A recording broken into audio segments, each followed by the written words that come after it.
Hello,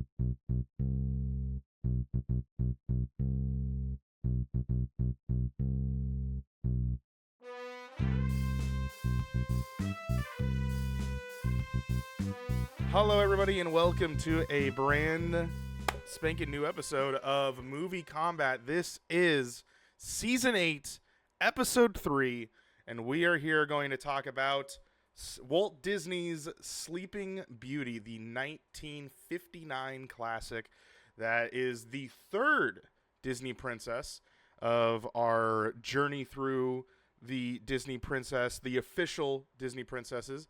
There are 13 of them that are official. We've watched Snow White. That was episode 1. We watched Cinderella. That was episode 2. Snow White was a 7 from me and an 8.3 from the PT Nation. Cinderella was an 8.1 from me and an 8.6 based off of you guys. And then Sleeping Beauty, I will tell you later in tonight's episode. And then you guys will also give the...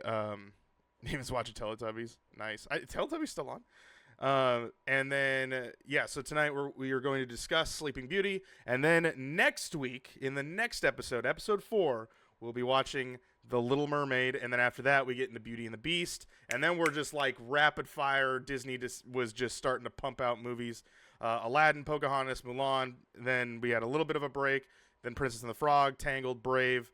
And then a little bit of a break, and then Moana and Raya and the Last Dragon.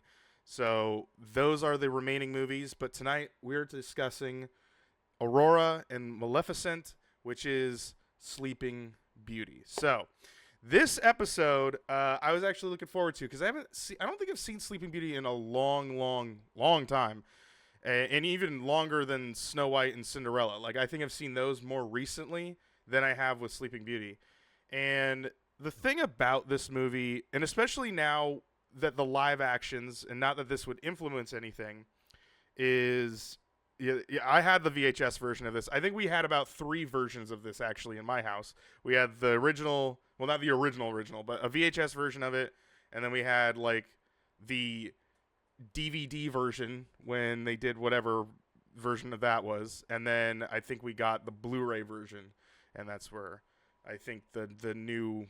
that's the current one right now is the Diamond Edition, I think is the newest one. So, which was several years ago for Sleeping Beauty because it's 59, and I think the Diamond Edition is usually 70 years.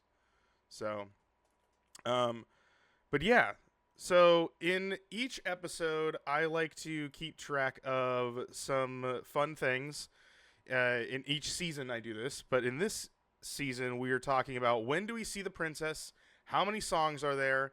When is the first song? And when do we see the villain for the first time? Sleeping Beauty shocked me because there are only, though they are sung a couple different times. It's kind of like how Cinderella was. And Snow White did this a few times too, but they still put 9 songs in that movie. Sleeping Beauty only had 3 songs that were sung by characters. I don't count the background music. Like, that's not character singing. That could be any movie. Any movie can have like some licensed song, which back then there were no licensed songs that didn't come until like the 60s and 70s. So, but actually, Alana, you guessed it right. There are 3 songs in this movie, and it's the very famous "Once Upon a Dream." The dun, dun, dun, dun, dun, dun, dun, dun, dun, dun, dun, like that whole thing is from this movie. And then Aurora sings a very short song in kind of before that, and then I can't remember where the first one was. But yeah, she starts singing in a few of them. But she doesn't really do... She doesn't sing that much. She just kind of melodies, and she doesn't really go into a song. She just kind of like sings to herself, of like she goes up and down, and then she'll stop singing, and then she eventually will go into her Once Upon a Dream one. So the third song is the song the fairy godmother sing as they put everyone to sleep. Do they sing that? I don't think they sing. They're just flying around. They don't sing in that part. I don't. No, I don't. They didn't say. They just flew around, which also was an interesting thing. Speaking of the fairy godmothers, um, they they were really focused on in this movie. Like they are almost so. And this is what's interesting because again, the what knowing about Disney animation, like big Big D Disney, not Walt Disney, but like the company Disney. Um, they are constantly innovating on their previous movie. So if we go back to Snow White, that movie was very much about Snow White. It focused on Snow White and the Seven Dwarves. You get and most of the time we're watching it, it's Snow White and the Seven Dwarves. We don't really see the Evil Queen very often. It's in the beginning, a little bit in the middle, and then at the very end when the climax of the movie happens. And then even the prince is barely shown in that movie. Cinderella, they decided, hey, we're going to focus on the princess in this one, and we're going to see how that works out. And they focused on Cinderella. Cinderella has a great story. She has great character build. She actually is a bit of an attitude, which in a good way, and a lot more character to her, a lot more fleshed out than Snow White, just being she's a princess, she goes out, she sings to animals. Cinderella is like, she does that, but she has a little bit of character of like, why do we need to care about Cinderella? Oh, this is why we need to care about Cinderella. In Sleeping Beauty, they really didn't focus on Aurora as much as I really wanted to.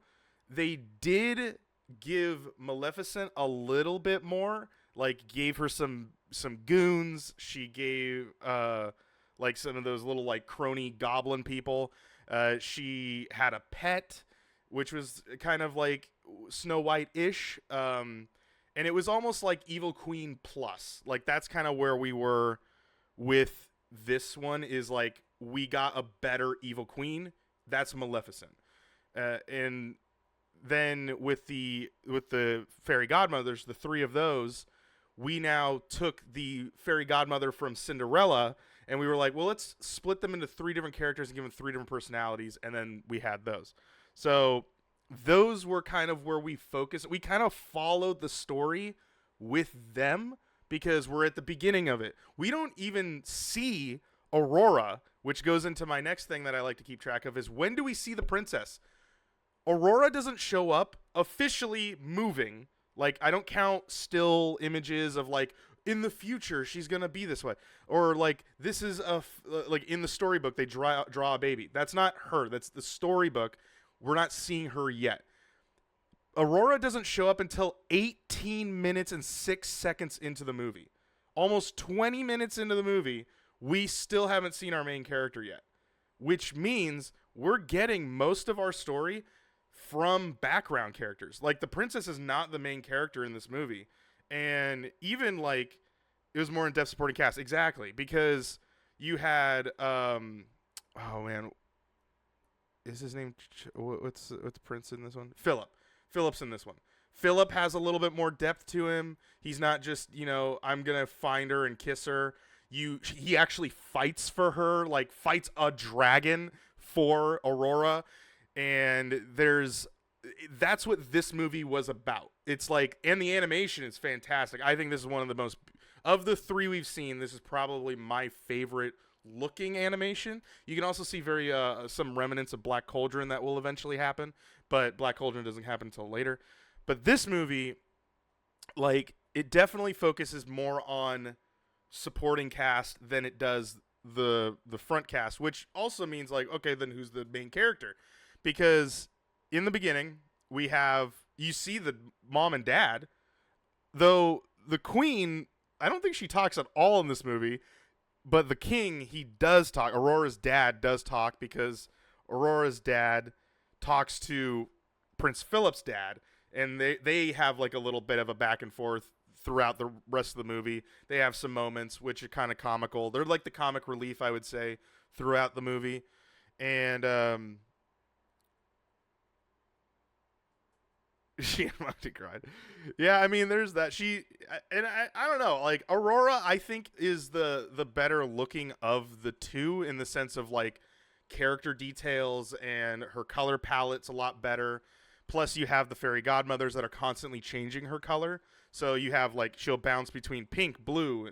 I don't think she ever got green, which was the other one. But you got that like her wardrobe would change because the fairy godmothers were there. So it to me, I felt like character design. I think Aurora is the best of the two, but she again is not very much prominent in this movie. She's the anchor point. She's the anchor character in the movie, but she's not the, and she technically is the main character, but everything happens around her. So, which is interesting to watch a movie like that, looking at supporting cast as they are the ones moving the plot forward. Because if it wasn't for the fairy godmothers having their little spat between each other, then they wouldn't have been puffing smoke through the chimney, and then the Raven, Maleficent's Raven, wouldn't have seen that, and then that forwarded the plot of now the Raven knows, and then he goes and tells Maleficent, and then Maleficent knows that there's a thing that's happening, and so there's like plot moves forward without Aurora, like it just doesn't, that's how it works. So, but yeah, I think it was good. They even call them Maleficent's goons. They call them that. They like the characters in the credits, which is kind of funny. But I think the music was really good. Yeah, you had Flora, Fauna, and Merryweather. Those are the three fairy godmothers. Maleficent looks amazing, like especially in the new like HD 4K version of herself. She's that character is so iconic of what she is. The dragon fight sequence was really cool with Philip and Maleficent. So yeah, I don't know. I did enjoy it a lot. I do think it has some faults. Obviously, being a Disney movie and only having really 3 songs. Now Cinderella only had 4, but there was music throughout that entire movie. Sleeping Beauty definitely had some music throughout the movie, but there were times where like no one's singing at all. It's just music in the background, which is fine, and it's whimsical and it's fairy tale-ish, and it worked. But for a Disney movie, I need a little more music in my flavor of what I'm eating there. So with that, it was kind of a bummer. Again, Aurora, not as good. Because like of the 3 princesses we've seen so far, I do think Cinderella has the best character development of the 3. I don't think I think Sleeping Beauty, Aurora, didn't really have that much to her because we don't even see her as a baby, and then we jump cut to her 16 years later, and then you're kind of like, okay, now. Yeah, I guess we're just going to have to assume what she is now. Because the movie is only, what is this, like an hour and 20 minutes? Like, is this even 90 minutes? It is an hour and 15 minutes. So they really just kind of get you through the movie pretty quick. And it doesn't really feel that long of a movie, but there are some times where I'm just kind of like, I was watching it, and I was a little bit like, all right, let's pick up the pace. Whereas like Cinderella, I didn't really feel like that. I felt like that movie kind of flowed pretty well. So yeah, I just felt the pacing of Sleeping Beauty. But the thing is I don't know what you could cut out of this movie that wouldn't have been pertinent. Like, I guess you could have cut the flying over the sleeping town a little bit quicker. But I think they wanted that hour mark because taking the 15 minutes off of this is probably credits. So, that it's probably an hour of movie. And if you would have cut that sequence a little bit, you would have probably fell under the hour, and it wouldn't have been classified as a feature. So, I don't know. I see where there's reasonings, but like right now I'm seeing a clip of the Philip and Maleficent fight. Like that to me is fairy tale. This is a good like action sequence between it. You're getting stressful times of like, of is Philip going to survive this in this like thorny woods that Maleficent actually caused, and now she sets it afire, so now he's like having to get out of there. But like this is kind of like the things with side characters that Cinderella didn't really focus on, which they did in some ways, but mainly the overall. This movie did better, but in the main character department, it didn't do as good. So it's like I don't know, except Maleficent. I think she's one of my favorite villains. So regardless of what I feel about the overall movie, she definitely has the coolest. Like she can turning into a dragon is a lot better than turning into an old hag. That's all I'm saying. All right, let's take a look at the IMDb corner since I've been. Oh wait, I didn't reference the other one. So when do we see the villain?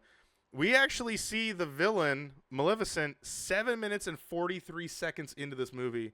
And she absolutely, like, full on gives a, like, the sassiness of, like, oh, I wasn't invited. I feel slightly offended. Oh, but if you don't need me, then I guess I'll just put a curse on your daughter. And then she does that. So that she gets away. But she's very, like, posh and expressive in just what she is. Also, I'm looking at her character design.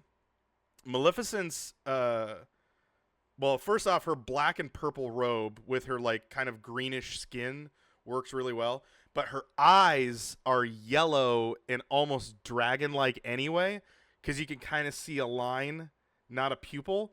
So that's pretty good detail. I think it is a pupil still, but it almost looks dragon-ish. Or some sort of demonic-ish type of thing. So, all right, and then when did we get our first song? We didn't get a song until 25 minutes and 38 seconds into this movie, which is the longest considering that the first song in Cinderella was 3 minutes and 19 seconds in, and then Snow White was 3 minutes and 32 seconds in. So this one definitely clocks in way longer, but that's kind of just how this movie is. But it does have one of the most iconic Disney songs, which is Once Upon a Dream. So. Yeah. Okay, let's head over to the IMDb corner and take a look at some fun stuff about the movie, shall we? All right, let's take a look at some trivia. The running gag of Flora and Merryweather arguing about whether Aurora's dress should be pink or blue originated from the filmmakers' problem as to deciding just that. All right, well, that's kind of cool because then you get both. Everyone's like, all right, if everyone's going to do this, then we're at least going to just put both of them in there. We'll make it a character thing. That's a pretty good compromise. Let's see. In the German version of the fairy tale by the Brothers Grimm, so the original source material, Sleeping Beauty is named Briar Rose, which is the name they... Is it Briar Rose or Briar Rose? Anyway, because they refer to her as Rose eventually throughout the movie, like the fairy godmothers. But... that name isn't it. So in the Czechoslovaki version, okay, her name is Aurora. The film, okay, so the translation in that, her name is Aurora. So the film incorporates both by having Princess Aurora use the name Briar Rose while in hiding. In the traditional Italian version of the story, okay, so that's the original one. The character's name is Princess Talia. Okay, interesting. The last fairy tale produced by the studio until The Little Mermaid in 1989, which is 30 years later. So we don't get another princess movie until 30 years in the future. That's when The Little Mermaid eventually comes out. So there's only 3 princesses for a while. Princess Aurora's long, thin, willowy body shape was inspired by that of Audrey Hepburn. Okay. It's kind of the times. The Little Mermaid is next, yes. Let's get one more here. Walt Disney suggested that all 3 fairies should look alike, but veteran animators Frank Thomas and Ollie Johnson disagreed with the idea, saying that having them be alike would not be exciting. Also, the idea originally included 7 fairies instead of 3 as the original fairy tale. Holy God, I don't even know what we would have done with 7 of them. I think 3 definitely about to get into the golden age of the Disney princesses. Well, once we get to the Renaissance era of Disney animation, which is like the 90s, and yeah, I think that's the 90s, it's just banger after banger after banger after banger. It's insane. There is a hidden Mickey. So for those that don't know, at Disney, they incorporate hidden Mickeys throughout all their products when it comes to like theme parks and movies. So in the theme parks, you actually can see they incorporate hidden Mickeys in theme park rides. So when you go on Pirates of the Caribbean, the Disney Imagineers will actually like make a little rock formation that's like the 3 circles and stuff. So in animation, they also do that sometimes. So it's always kind of fun to keep an eye out because you'll more than likely see a hidden Mickey. But anyway, when the fairies discuss how to help the king and queen, Merryweather makes cookies in the shape of Mickey Mouse. So there you go. What does that say? Queen Leia is the first mother of a Disney princess to be alive during the film. This would not happen again until Mulan in 1998. Second only to Dumbo in 1941's Dumbo, who didn't speak at all, the Disney title character has only about 18 lines of actual dialogue throughout the entire film, in which the only appearance in the film for 18 minutes and in which she only appears in the film for 18 minutes and which is actually about the 3 fairies who protect her, not about Sleeping Beauty herself. Brer Rose / Aurora's first line is spoken 19 minutes into the film, and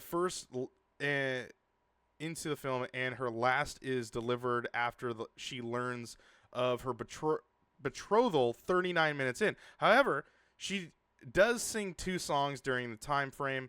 The very last sound she makes in the movie is when she arrives at the castle and is crying about never seeing her true love again. So just think about that.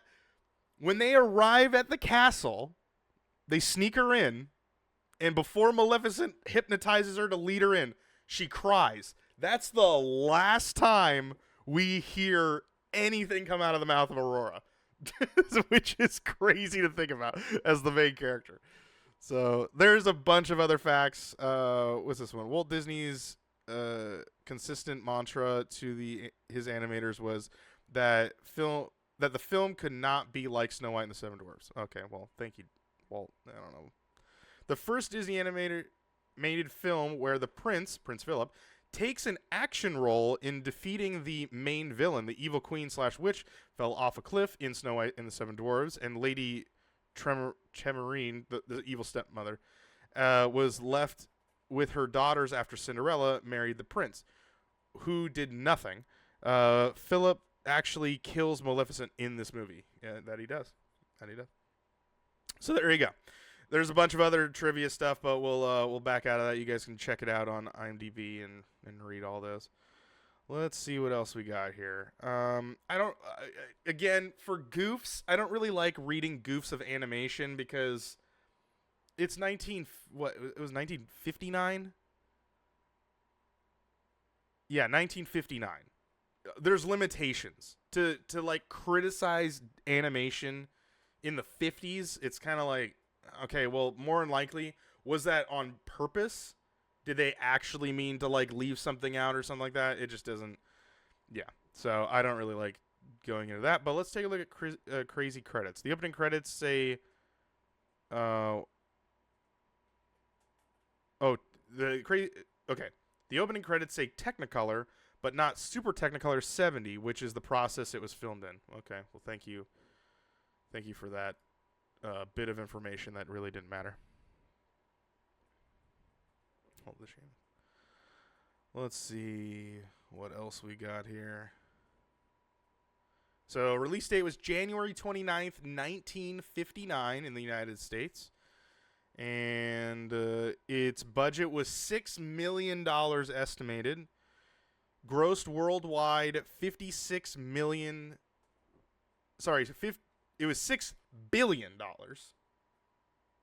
No, million. 6 million, sorry. 51 million. I always get these wrong, like reading these, because I'm like trying to figure out how many zeros there are. So let me restart this.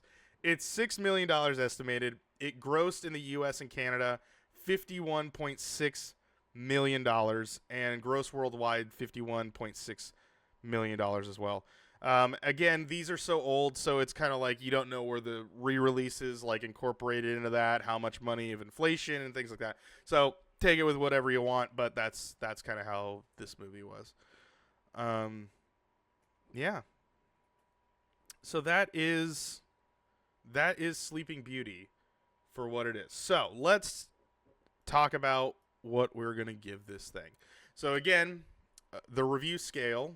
If we take our review scale here, you throw it in here. That is our review scale of how we review movies here at MovieKombat on here at Primal Target for MovieKombat. And what we've done, just as a reminder, Snow White is 7 out of 10 based on my vote, and an 8.3 based off your guys' average. 8.1 for Cinderella, and then a 8.6 out of 10 from you guys. And then Sleeping Beauty, to me, I felt like one of these things about, I just wanted a little bit more. Like, is it a groundbreaking movie? Not really, because we've already seen this before. Like, it's just a better version of Snow White to me. That's kind of how that is. And then it kind of falls flat when it gets compared to Cinderella, because, again, I think I like Cinderella's character more than Aurora. I mean, I just read she has 18 lines of dialogue, Aurora does, in this movie. The entire time, not including her music. So it's kind of that thing of, like, can you rate it higher than Cinderella? And to me, I just couldn't get it above an 8.1, which is what I gave Cinderella. To me, I'm going to give it a solid 8. I do think the animation is amazing. I think that the villain in this movie is one of my favorites of all time, and especially when it comes to the princesses. It's an iconic movie. It has iconic music in it.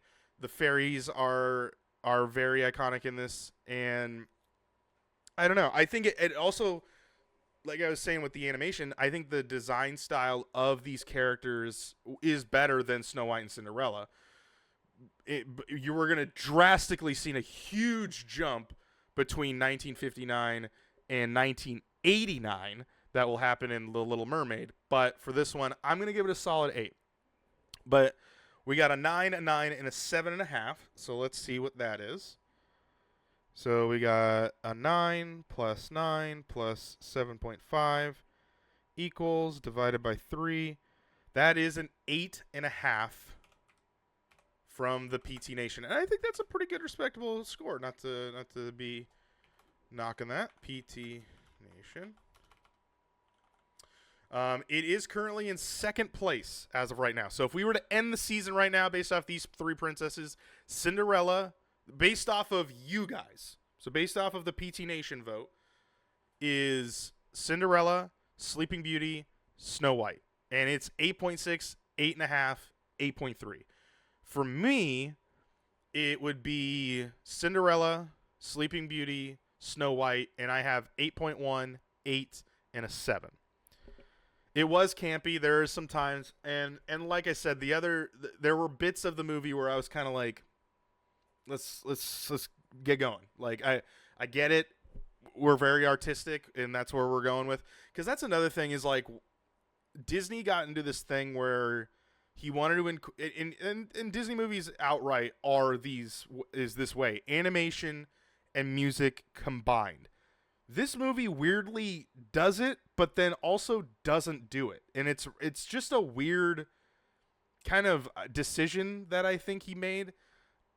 And to me, I just kind of look at it as, like, I wish there was a little bit more music in it. I wish we focused on Aurora a little bit more. But also, I don't know where you would have done that. Based off of the story that they presented to us, I don't know where else you would try to do that, because if you wanted, without making it another extra like half hour, and at that point it's like, do we need an extra half hour? Like, do you need to know any more information of Prince Philip is eventually just going to get to a point where he is going to fight Maleficent? We just need to get him over there, and then him trying to get back, and the fairies save him, and this and that. That's what we need. But the movie really starts to focus on more of Prince Philip, and not really Aurora for the last like 25 minutes of the movie. So I don't know. It's interesting. I fear they developed what they didn't need to a lot and didn't very well develop the things they should have. It's an interesting take, yeah. I could see that. So that is going to be it for this episode. Sleeping Beauty gets officially an 8 from the Primal Target official seal, and from the PT Nation, which is you guys, it is 8.5. If you're watching on YouTube, make sure you go over to twitch.tv/primal_target and join us live so you guys can watch and actually participate in the review process. If you're watching on YouTube, it won't get incorporated into the actual score, but I'm curious to see what you guys say in the comments below. So feel free to put it based off of the PT review scale. And yeah, that's going to be it for this episode. Next episode, episode 4, is the 1989 classic The Little Mermaid, and we'll be watching that, and it will yeah, it should be pretty good. I haven't seen Little Mermaid in a while, so I'm curious to see how that movie holds up. I'm sure it does great. And then movies to come following Little Mermaid is Beauty and the Beast, Aladdin, Pocahontas, Mulan, Princess and the Frog, Tangled, Brave, Moana, and Raya and the Last Dragon. It's interesting to put Aladdin in there because technically Jasmine is considered a official Disney princess, but he's the only one that like Aladdin is the only guy character name of a movie that the princess is in the movie. Like Beast is in the name of Beauty and the Beast, but Beauty's also in there. So Belle technically gets representation in there. So anyway, it's just kind of funny. All right. Next week, The Little Mermaid. That is what we were going to watch. What was the last one? The last one we'll watch for this season of MovieKombat Season 8 is Raya and the Last Dragon, which came out, I think, in 2021? Or was it before COVID? Is it before COVID? Let's see. I'm just curious. Raya.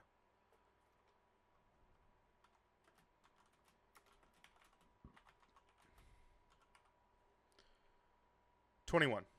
So there you go. It's a good movie. It came out in like when everyone was starting to go back into theaters, and that is it's not bad. It's not bad. I don't know how it's gonna hold up against these other women here, but it's not a bad movie. That's all I can say.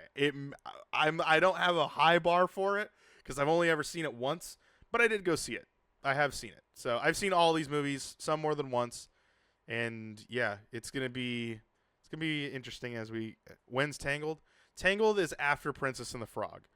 And as a little bit of a spoiler to that whole situation, and a way to appreciate Princess and the Frog a little more when we get to it, is you'll notice Little Mermaid, Beauty and the Beast, Aladdin, Pocahontas, Mulan, and The Princess and the Frog are all drawn animation. The Princess and the Frog is the last pencil and pen drawn by hand animated movie that Disney does. And then we go into Tangled, which is then done exactly how Pixar does their movies, which is 2D, 3D. And then Brave, and then Moana, and then Raya are all the same because they went into 3D animation at that point. So Princess and the Frog is the last hand-drawn animated movie. Not to say that, like, hand-drawn. It's just that's the terminology. So it's like technically they're all hand-drawn, but one's done in the computer, one's done on pencil and paper. So, and Princess and the Frog is the last one. So anyway, we'll see where they all rank at towards the end. So thank you guys so much for watching. If you're watching on YouTube, head over to twitch.tv/primal_target, or if you're heading on Twitch, head over to YouTube and go and subscribe to us over there. Thank you guys, and I'll see you guys in the next episode. Good night, everybody.